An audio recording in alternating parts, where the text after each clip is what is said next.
Christian greetings po muli sa inyo lahat mga kapatid. Welcome once again to this program. Jesus is coming very soon.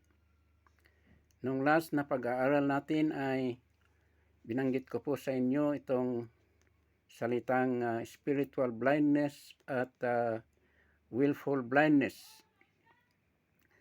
At binase natin ang ating pag-aaral sa 2 Corinthians chapter 4 verse 3 to 4 na sabi doon, "But if our gospel is hid, it is hid to them who are perishing, in whom the God of this world hath blinded the minds of those that believe not, lest the light of the glorious gospel of Christ, who is the image of God, should shine on them." So, yon ang batayan natin sa last na pag-aaral natin.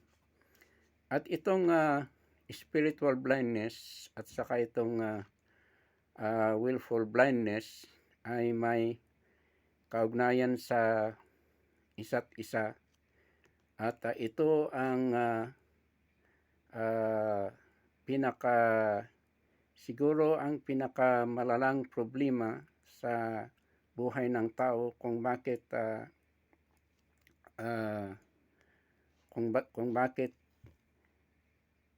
mayroong mga tao o maraming mga tao na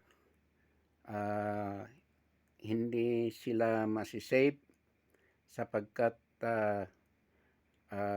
sa sarili nilang kamalihan o sarili nilang kinabulag. Kaya't yun ang dahilan na hindi sila maliwanagan sa totoong salita ng ating Panginoong Diyos. Itong sinasabi nating willful blindness o itong sariling kinabulag ay na-explain ng maigi doon sa Romans chapter 1 verse 19 to 32. Itong salitang willful blindness. At kung babasahin nyo yung Romans chapter 1 verse 19 to 32, maintindihan nyo na sabi doon na walang hindi mabiblame ang Diyos kung ang tao ay hindi niya ma-follow ang kagustuhan ng Diyos, sapagkat ang tao mismo ang gumagawa ng kanyang kinabulag tungkol sa katotohanan tungkol sa Diyos. At sana ay bigyan nyo ang time na basahin ang Romans chapter 1 verse 19 to 32 para masaksihan nyo ang aking tinutukoy ngayon. Now, sa panahon na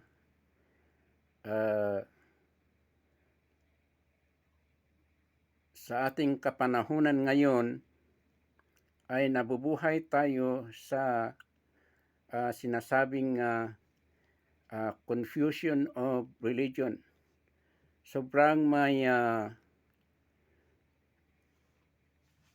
confusion tungkol sa mga relihiyon, sapagkat mayroong maraming grupo o religious organization o religious groups na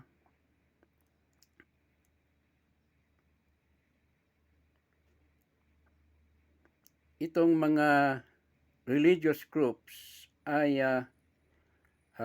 bagamat hindi lahat, pero sa ating kapanahunan ay maraming religious groups na nagtuturo ng iba't ibang klase ng doktrina, pero itong mga doktrina nila ay nakalilinlang na doktrina sapagkat lumalayo sila sa tinuturo ng katotohanan sa salita ng Diyos. Dinadagdagan nila dinadagdagan nila ang kanilang mga turo ng mga doktrina na hindi nakabatay sa salita ng Diyos o sa Biblia.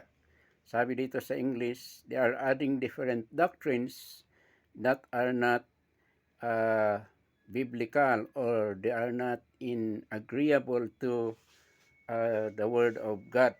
So ito ang klase ng kapanahunan na ito na that we are living in. And sa dahilan ng mga ito na maraming relisyon na nakalilito at ang mga tao ay hindi nila alam kung ano ang relisyon na gusto nilang pasukin o ano ang relisyon na gusto nilang puntahan. At sapagkat itong nakalilitong mga doktrina ng mga tao, ang mga tao ay nakukonfuse kung ano talaga ang totoong doktrina. Kaya't sa problem na ito ay mas lalong maraming mga tao na ayaw nilang pumasok sa isang relisyon o pumasok sa church. Sabihin na lang natin pumasok sa mga simbahan sapagkat nalilito sila kung ano ang relisyon na nagtuturo ng tunay na turo ng Biblia. At on the other hand, ay mayroon din yung mga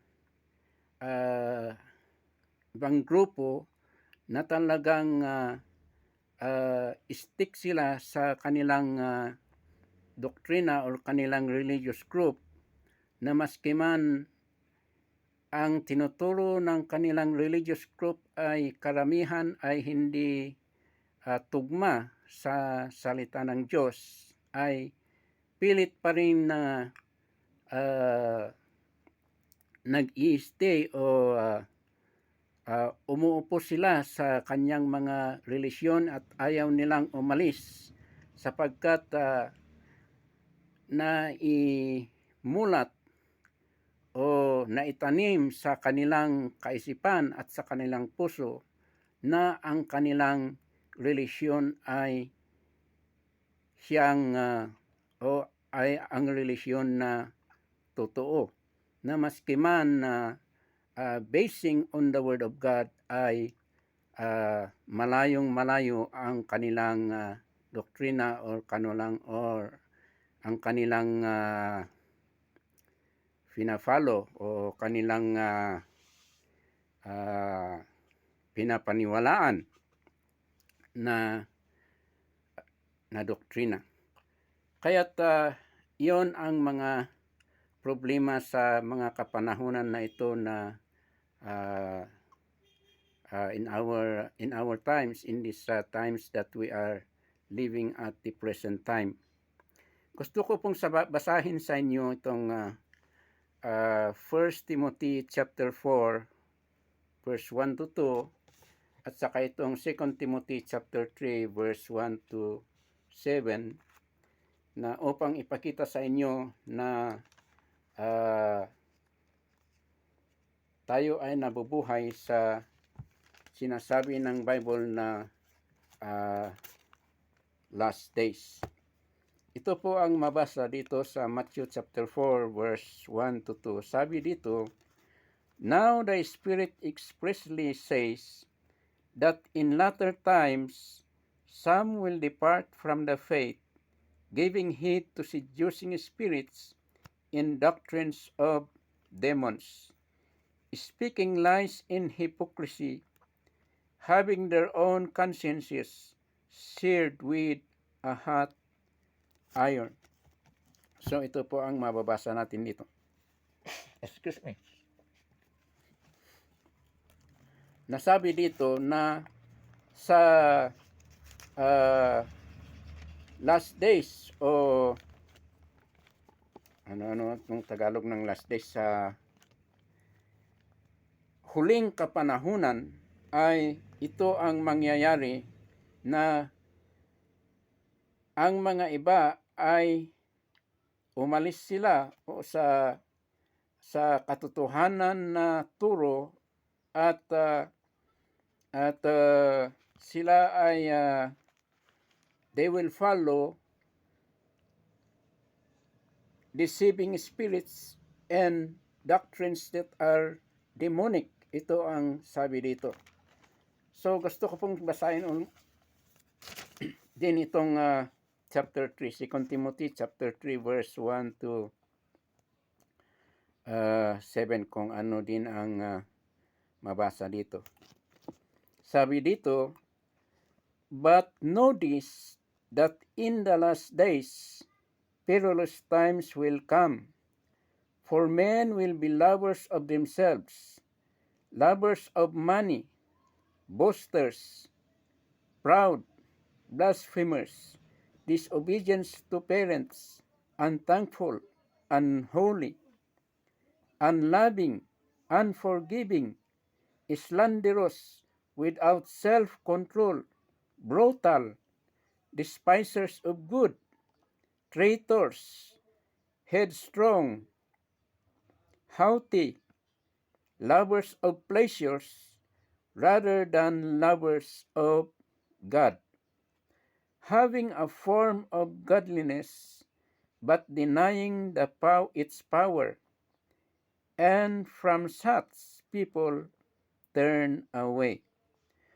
For of this sort are those who creep into houses and make captives of gullible women, loaded down with sins, led away by various lusts, always learning and never able to come to the knowledge of the truth." So, ito ang mabasa natin dito na sabi dito, in the last days. Now, gusto ko pong ipaliwanag sa inyo kung anong ibig sabihin nitong in the last days. Sapagkat mababasa natin dito, hindi sinabi dito na in the future or in the days to come or in the near future ay ito ang mangyayari. Ngunit, pero, ibig kong sabihin, pero ang sabi dito ay in the last days. Sabi dito, "But know this, that in the last days, perilous times will come." Ano bang ibig sabihin nitong in the last days? So, ang ibig sabihin nito na sa mga huling araw na ang pagpunta ng Panginoong Hesus dito sa mundo ay malapit na, ay ang dyablo ay gagawin niya ang lahat ng hindi magandang gawain upang ang mga tao ay lumala ang kanilang way of life at mga sinful ways. Lumala ang sinful na gawain ng mga tao. Kaya ito ang ibig sabihin na in the last days, sa mga huling araw, sa paghihintay natin sa pagdating ng Panginoong Hesus, ay lumala at lumala ang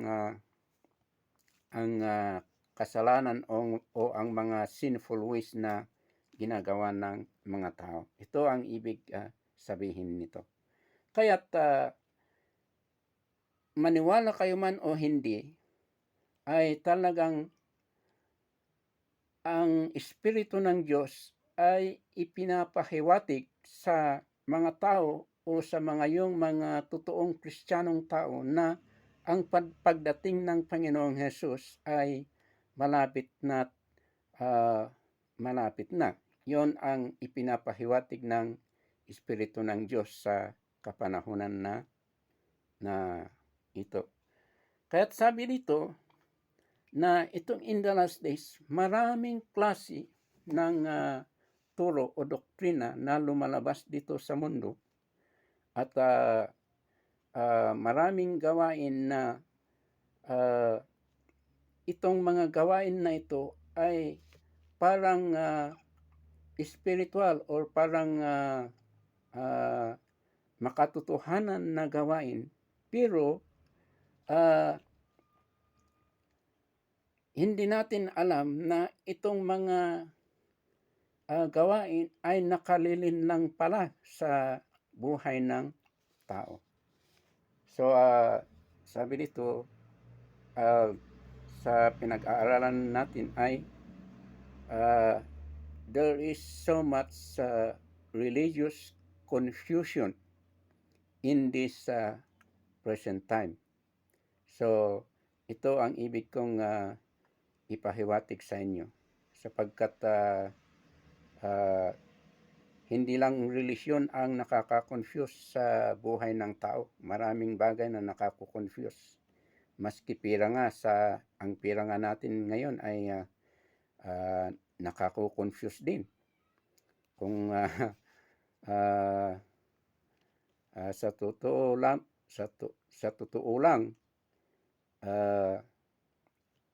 for example, itong mga pira natin ngayon, yung 20 pesos ay parang ang tingin ay 50 pesos. Ang 50 pesos ay parang ang tingin ay 20 pesos lang. Yung piso ay ang 5 pesos ay ang tingin ng mga iba ay piso lang, pero 5 pesos pala. Yung piso, ang tingin ay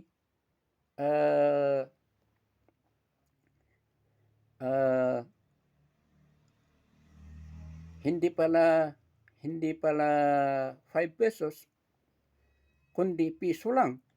So, nakalilito ang pira ng tao ngayon, o mas lalo na sa atin, nakalilito ang mga pira natin.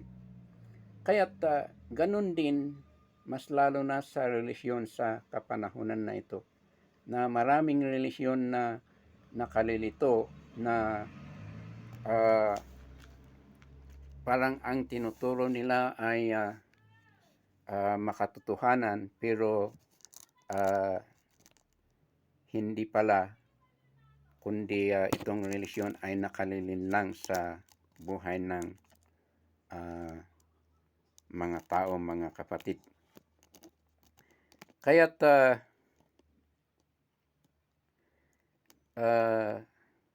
sa klaseng ito, na klase ng itong confusive religion na ito ay hindi natin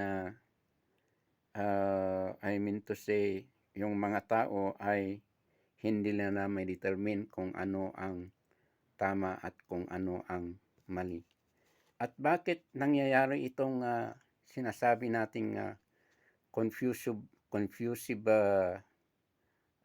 religion? Ang mga tao ay nakukonfuse sapagkat base dito sa binasa natin ay sabi dito, ang dyablo ay binulag mas lalo ang kaisipan yung mga tao na hindi maniwala sa gospel ng ating Panginoong Hesus upang sila ay hindi maliwanagan sa katotohanan. Kaya't yun ang nangyayari. At sapagkat ang taong mismo ay mayroon itong sakit sa spiritual na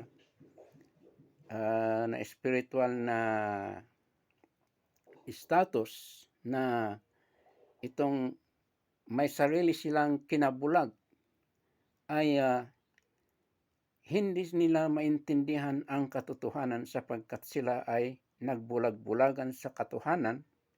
Yung sinasabi ng Bible na yung sa 2 Timothy chapter 4 verse 3, sabi doon na ang mga tao ay mayroon mga itching ears na ang gusto lang ng tainga nila na dinggin ay yung mga nakalilitong doctrines or demonic doctrines base dito sa binasa natin, at ayaw nilang dinggin yung mga katotohanan tungkol sa sinasabi ng salita ng Diyos. So, yun ang problema sa buhay ng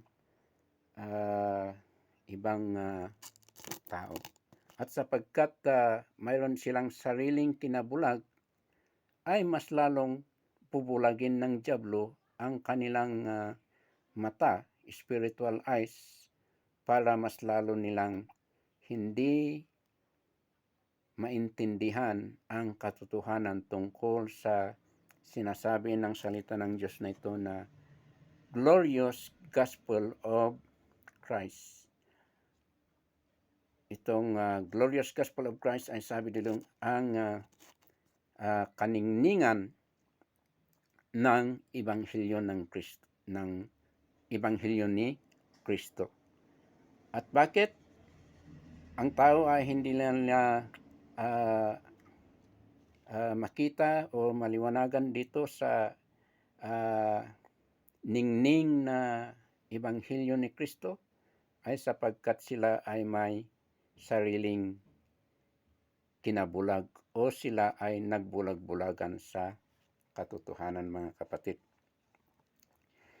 Ngunit mayroon isa lang dahilan. Sabi dito, there is only one truthful way of determining the truth about what God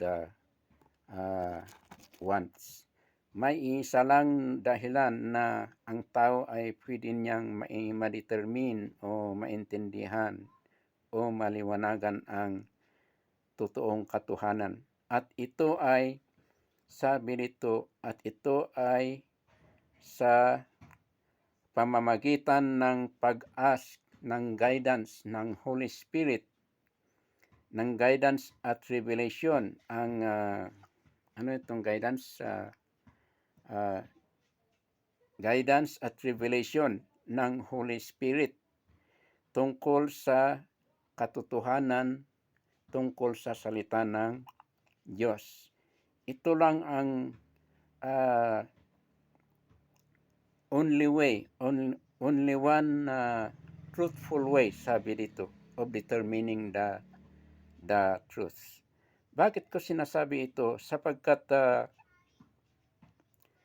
sabi ng salita ng Diyos, kung maalala ninyo, noong ang ating Panginoong Jesus ay malapit nang mai-crucify o mailansa sa cross, at malapit nang at nung nabuhay muli ay bumalik sa langit, sinabi niya sa mga disciples niya tungkol sa Holy Spirit. At sabi niya dito, kung basahin natin sa John 16:13, basahin nga natin sa John 16 na John, do bear with me. Basahin ko sa John 16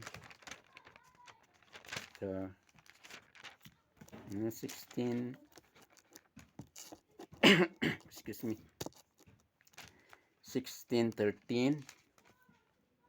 Kung sabi dito, however, when He, the Spirit of truth, has come, He will guide you into all truth, for He will not speak of His own authority, but whatever He hears, He will speak, and He will tell you things to come.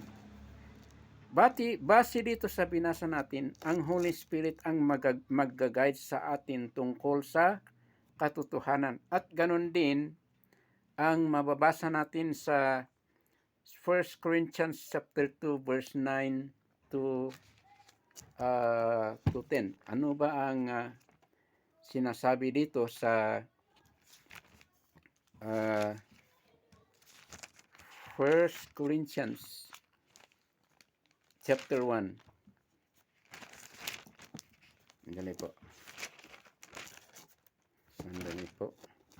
1 Corinthians chapter 2 verse 9. Basahin natin sa verse 9 to 10. Sabi dito, "But it is written, eye has not seen, nor ear heard, nor have entered into the heart of man the things which God has prepared for those who love him. But God has revealed them to us through his Spirit. For the Spirit searches all things, yes, the deep things of God." So, ito ang mababasa natin.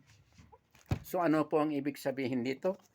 Ibig sabihin na may malaking parte ng Holy Spirit ng ating Panginoong Diyos. Kaya't ang totoong Kristiyano ay kailangan maniwala sa Espiritu ng Diyos. At sabi dito sa Bible, ang Espiritu ng Diyos na siya'y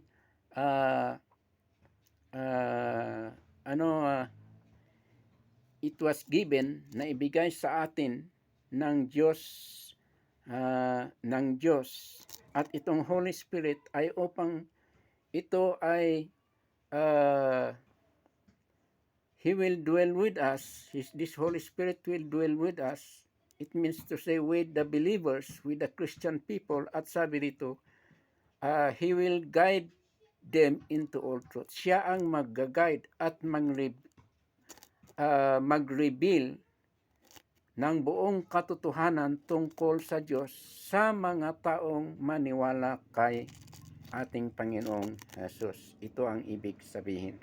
At base din dito sa 1 Corinthians chapter 2 verse 9 to 10 ay sabi dito na "I had not seen nor ear heard what God has prepared for man."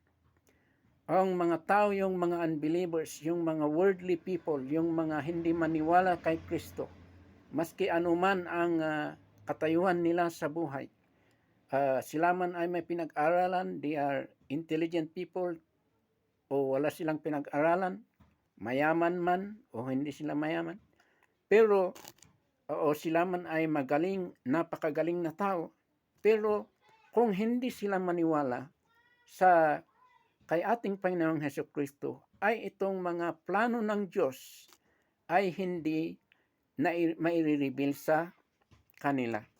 Pero sabi nito, but God has revealed His purpose, His plan to us through His Holy Spirit.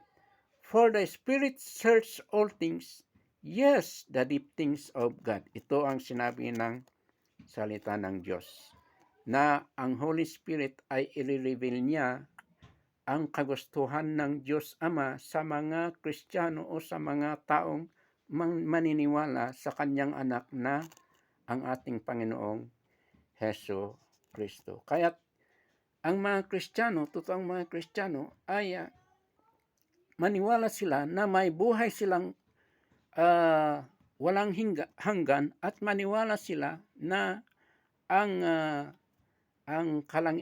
buhay na kalangitan ito, ang heavenly life ay mas maganda o kaya hindi maikumpara sa anumang bagay itong plano at gusto ng Diyos na ibigay sa mga lahat ng mga tao na naniniwala sa kanyang anak, no other than our Lord Jesus Christ. Ito ang ibig sabihin ng verses na ating tinatalakay ngayon. So mga kapatid,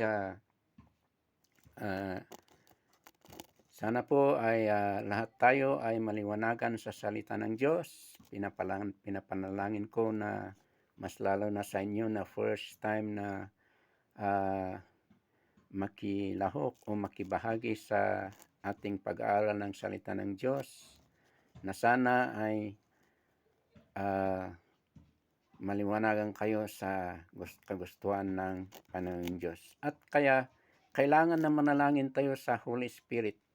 At we ask the Holy Spirit to guide us, to direct us, and to lead us about the truth upang tayo ay hindi basta-basta malinlang sa hindi makatotohanan na doktrina ng tao. Maraming salamat po mga kapatid, at sana you will be with me again in our next Bible study upang marami pa akong ipaliwanag tungkol sa salita ng Diyos. Maraming salamat po. God bless you, and goodbye.